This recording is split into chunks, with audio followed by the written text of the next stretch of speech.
In the past few years, we've become aware of how poorly women have been portrayed or treated in the history of Hindi cinema, including but not limited to using violence towards women as a plot device or simply entertainment. Surely, we've seen some changes. Okay, let's just say we've seen relatively more women on screen. But more doesn't always mean better, which is why we need some criticism for the limited representation we do have, such as Anvidada's Bulbbul, a film that tried to redeem churels as an embodiment of the goddess Kali and make a point about why this evil entity kills, not merely for the sake of being evil, but to avenge the injustice her female counterparts face. The film received quite a lot of positive response from the online community, but raised a lot of questions for me, mainly regarding the portrayal of insanity and the use of rape as a plot device. Before we start, let's look at how elaborately death is used in Ari Aster's Hereditary. Of course, there is the shock that comes from the unforeseen death, which literally takes our breath away. But what makes this scene worthwhile is the prolonged silence that follows, from the point of Peter's realization to the point Annie discovers Charlie, all of which continue to preserve the shock and sense of death in the air.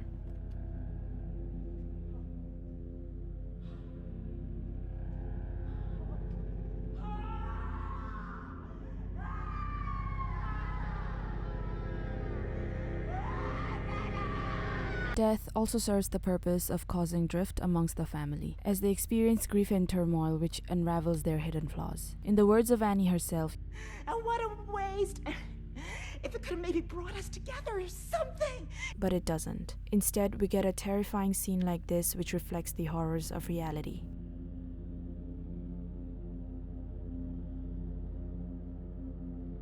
Bulbbul attempts to use rape to replicate the fears women face, but the fear is short-lived. It fails to have a long-lasting impact, unlike Charlie's death. The scene doesn't have any purpose because it has no substantial influence on the plot development. One could argue that it forces a change in Bulbbul from an innocent girl to the avatar of a churel / the goddess Kali. But it can hardly be called a change when all we get to see is this. And this.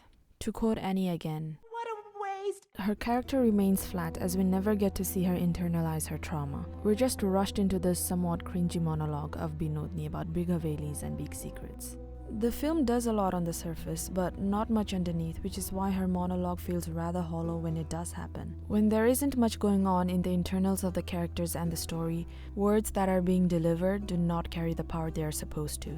Besides, the girl's already had her feet bashed to bits in the previous scene. So why go further? Isn't that enough reason for one to face a woman's wrath? Does it really have to be sexual violence?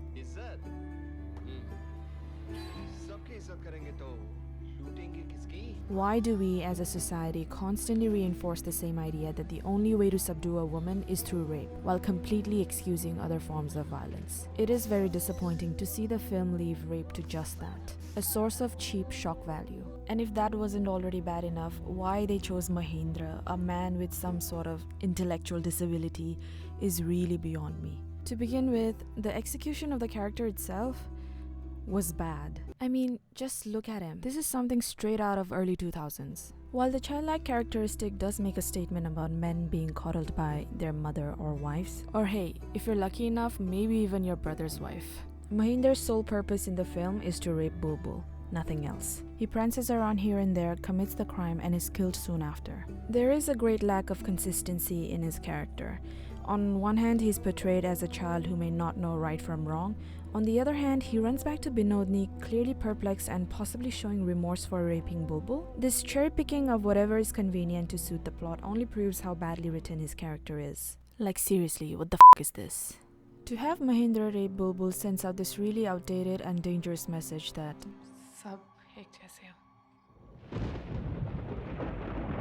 and that they're these sexual apes who lack the ability to control their sexual urges, and how these urges always triumph over other parts of their identities. Mahendra's character written as someone with disability is completely unnecessary, because it makes no difference to the plot, and even without the disorder he has, Mahendra raping Bulbbul alone could be used to define him as insane. This obviously draws the question of how we view disability in society. What is the criteria of being insane? Do we draw the conclusion by judging one's mental state and action, or is it in fact a matter of appearing what we call normal? Moving on, subtlety was something that the film missed big time. The film literally spoon-fed the climax to the audience by overusing the image of Bulbbul's feet to foreshadow that Bulbbul is in fact the Chudel. Besides the overdone foreshadowing, there were some scenes where cinematography and visual grammar worked really well to conceptualize the theme of the film. The image of young Bulbbul's tiny physique, in contrast to the dark and large room, visualizes and emphasizes the vulnerable state she was in. The bed here could also be used to symbolize the sexual duty that comes along with marriage. Now, we do not know the nature of Bulbbul's relationship with Indranil, but it is an undeniable truth about child marriage in reality. It is a powerful scene that makes the audience uneasy to say the least, as it evokes our pre-existing assumptions and fears of leaving a little girl alone with an adult man in a room. Another part of the film I really liked was how they incorporated stairs into scenes to show a visual representation of power disparity between characters. Like this scene where Bulbbul walks up a flight of stairs only to sit at Indranil's feet as he overlooks her, which literally demonstrates हमारा समाज सिर्फ मर्दों का समाज है जिसमें औरत को पति के चरणों की दासी कहलाकर भी खुश रहना सिखाया जाता है। मर्दों ने हम पर बहुत सारे जुल्म किए हैं। इसी देश में वो 3-3 और 4-4 शादियां करते थे और औरतें बेचारी सब कुछ बर्दाश्त करती थी। उस गुलामी का असर अब तक भी हम में बाकी। In a similar scene later, we see Bulbbul at the stairs again, but this time she is sitting a few steps above Satya, as she is now the mistress of the house with Indranil gone. However, as the conversation progresses, there is a shift in dominance as we watch Satya tower over Bulbbul, demonstrating that with him back, the power dynamic has completely changed.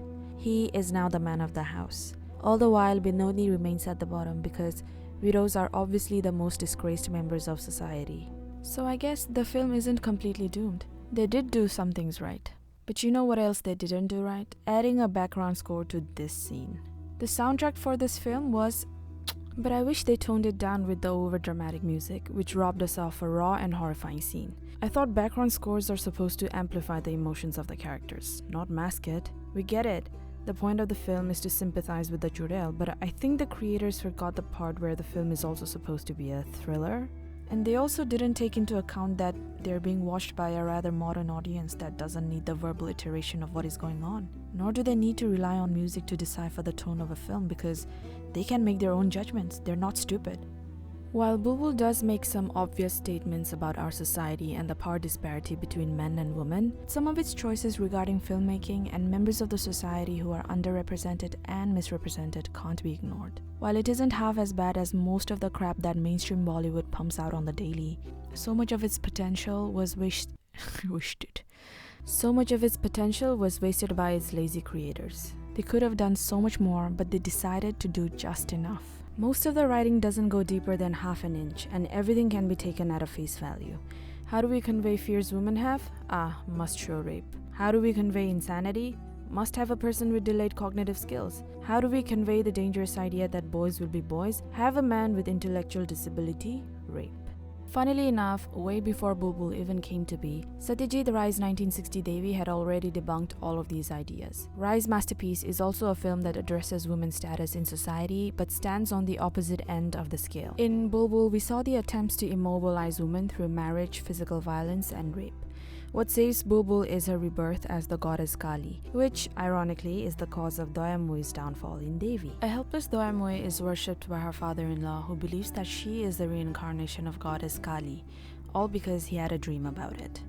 As a sign of his submission to the goddess, we see him bowing to her, which is a big contrast to when she was just a woman, tending to his needs and touching his feet. I can't help pointing out how Doyamui's toes instinctively curl inwards as a reaction to her father-in-law's prostration. It is a minute detail that the film could have done without, but it adds so much depth to the characters and the film.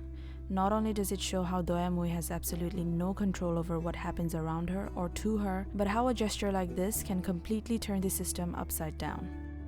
As opposed to the literal and tone-deaf performance given by Rahul Bose, Rai presents us with a different take on insanity, which comes in the form of dogmatism. Doyamui's fanatic father-in-law is obsessed with her, much like how Mahendra is with Bulbbul. To most, his devotion to Doyamui, the goddess, is merely that. But to some, it is insanity.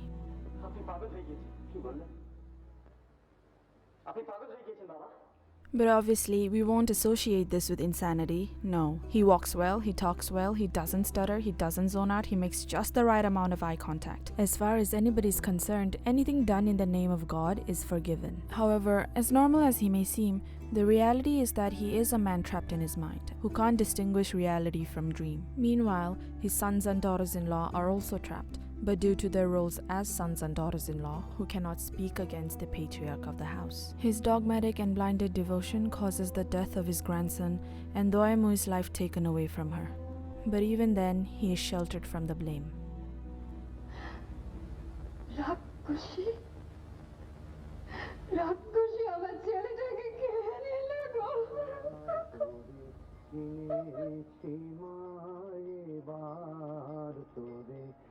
Another detail worth noting is the song sung by the poor man. The irony is that although they realize their goddess is more than just a rock, ultimately they force her to act like one as they strip her life away from her. We realize that her being alive or a woman doesn't matter at all. What matters is only the power she holds. The juxtaposition between the song and the actions of the people unfold their hypocrisy, adding yet another layer to Rai's storytelling.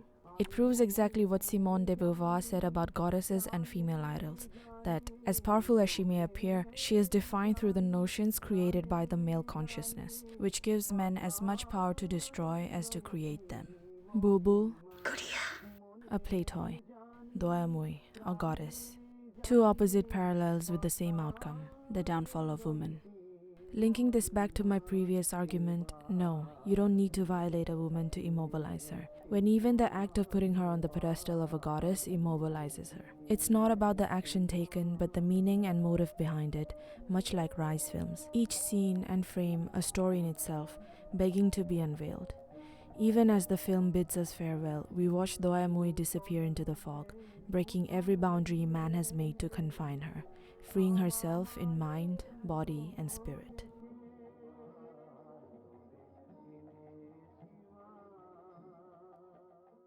But they are stupid people. You can't take them into account. This happens in India all the time. And people don't, we have a fairly backward audience here, I must say, in spite of the film society movement and all that. If you consider the large audience, it's a backward audience, unsophisticated audience, exposed to the commercial Hindi cinema more than anything else. And so, you face this problem, but you make the kind of films, I make the kind of films that I want to make. I make the kind of films that I enjoy making, that engages my attention, my creativity. That's all I can do.